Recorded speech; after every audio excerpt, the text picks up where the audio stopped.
Here, what's up? Billy Cvecko here. Look at this guy, Drew Hunter, Boulder, Colorado. We just had a nice little Tinman New Generation Hayward Magic collab. Nice run with the kids, but we're gonna ask Drew some questions here. It's a very interesting year for Drew. You know, some injuries. There's been some coaching changes. There's been the Olympics that he didn't even get to try for because of injuries and other things. Yeah. So we're gonna ask some tough questions. You know, we saw Simone Biles go through some mental health things. How did Drew Hunter walk us through all that when you first found out you were injured and couldn't compete in the trials? Yeah, I think, you know, you always imagine the Olympic year being your year, right? Yeah. Like you always think like, that's when I make a team, that's when I reach this lifelong goal, that's when I, you know, make everyone in my life so proud. Like everyone knows the Olympics. I feel like as runners, you kind of are like, oh yeah, like I'm running races and stuff, but it's like that uncle that you hear from once every 4 years is like, hey, did you make the Olympics this year? And that was this year. And so I think that was just the most heartbreaking thing, was just the missed timing. Like I had a great 2019. Yep. I stayed healthy for the first time through COVID in 2020. I had my first healthy summer. And so the hardest part was just swallowing the pill of saying, you know, I'm not even going to get to attempt to, you know, make an Olympic team, because I thought I had an honest shot, you know, going into it. And you know, how I dealt with it was how I've always dealt with things is, you know, I removed myself from, you know, I just removed myself from, you know, everything involved with running for a while. And so I deleted social media. I kind of like just surrounded myself with my family and my friends and just you know, just focus on other things and enjoyed some other things outside of running. And you know, just like always, they got me through it, and you know, I'm in a good place again, and you know, I've made a lot of changes, and I feel really, really good about going forward now. Yeah, I mean, just from interviewing you a couple times before, like I said, you're one of the most positive people I know. I think you always have that kid at heart. I know you're getting older now, but you're always like, wow, I'm back at the Armory when you were with us. So I really appreciate that in you, and I think, like you said, you nailed it on the head. Family and friends is the most important. They're going to love you no matter if you win Olympic gold or if you don't even make the trials. So like, it's really cool that you took that and understand that. Always taking a step back is important. The Olympics still happened, even though you didn't make it. Did you still watch them? What was your attitude? Was it different since you didn't even get to try towards it? And I think one of the hardest, you know, I remember seeing a tweet, and it was, I don't remember the exact tweet, it was a few years ago, but Sarah Hall tweeted about something being like being able to root for the people you're competing against is something we should all strive to be, and not be bitter and jealous and, you know, just like envious of what others are doing. And so, you know, Olympic trials were on. I watched every single day. I watched every event, and I, you know, cheered on all the people that I'm sure would cheer me on if I was out there. And I think like that really like brought me out of it. It was just like what Team USA did was so inspiring, and like, and I know I can be right there with them, and they want me to be there too. And so I think like I watched everything, and I watched all the Olympic events, and like it was like I got so much inspiration from that, and like, and it was, you know, it was great. Like it was like my time will come, and I'll be there eventually, and you know, I'm gonna get back there, and that's kind of my mindset I took over the last few months. Just kind of like, you know, like what's being bitter and sad about this? Like, you know, I had my time of mourning, but it's like let's move forward, and let's try to be the best we ever can.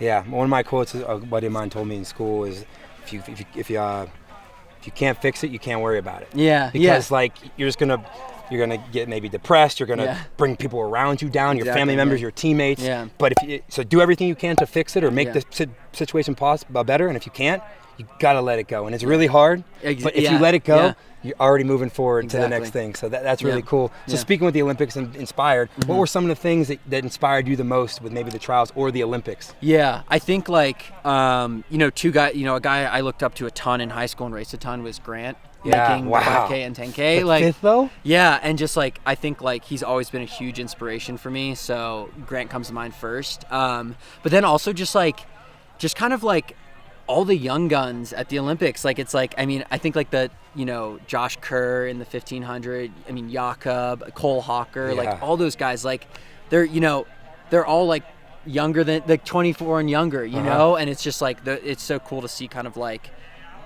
if you put in the time and consistency, like you can be at the best level, and it was really cool to see that. But just all of Team USA's performances, I mean, it was just a great Olympics, and like, you know, like all the amazing, you know, performances by the women, and just like, I mean, it was so cool to see a thing, you know. I mean, I thought you think she could beat you in the 800 right now? She definitely can beat me in the 800 right now. I can almost guarantee that. So, but that was incredible, and you know, it's just like and these are all people that like.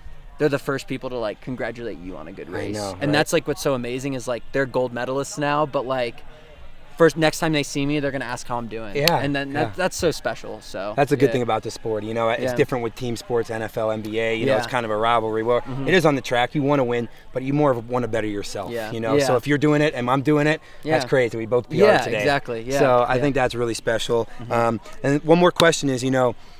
So I know there's been a lot of stuff happening with the Tinman, and you know I don't want to get all into it, but a cool thing I think is you know, hits right at home with you literally is I see Tin Mom up in the mix. So kind of talk about how that happened, what her role actually is, and I saw that she was at your house for a little bit there. I saw some shoes she got shipped to. It's all happening. So you know, we kind of like went through a coaching transition, and we were kind of just like figuring out who would be the next coach for our team and what made the most sense. And overwhelmingly, you know, like the guys really were getting behind like having, you know, my mom. And I know, you know, it's like you never see that in, you know, professional sports. Like it's such a weird, you know, it's such a just unique thing. But like, I mean, she coached, you know, the best high school teams 2 years in a row, and like has, you know, worked with so many athletes. And like we need women in positions of power in this sport. That's like huge. It's like, you know, they're like some of the best coaches are women, and I think like it's you know, you're kind of missing out on so many opportunities to have them, you know, like show their skills. And so I think like that, you know, just the conversation started happening, and then we started, you know, having my mom come out and meet the guys and kind of just like, you know, talk through training, talk through like what it would be like, and we've already, you know, if you talk to almost any of the guys, like it's been a great transition. So everyone's moving out, and my whole fam's moving out. And like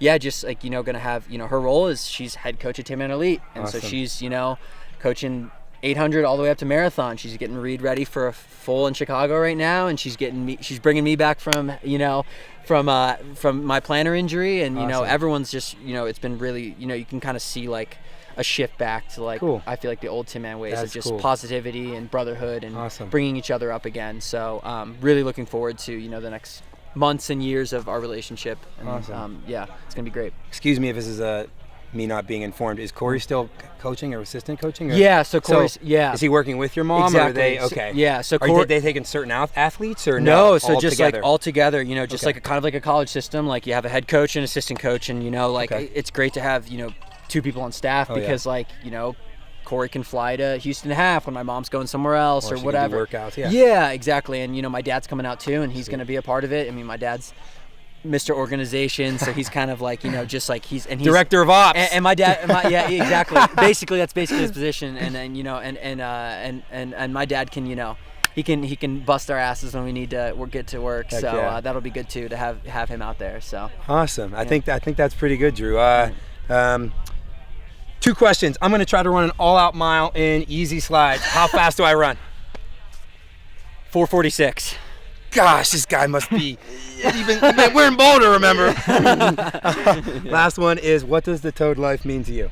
It just, you know, every time I see Billy, he's bringing people up, he's empowering people, and so I think Toad life really means just positivity, making others feel good about themselves, and just overall just promoting happiness for people. Nailed it, brother. Thank you so much, man. I appreciate you. Good luck with your injury, and like, seriously, be Thanks, praying man. for you. Thank you for doing that. Yeah, of course.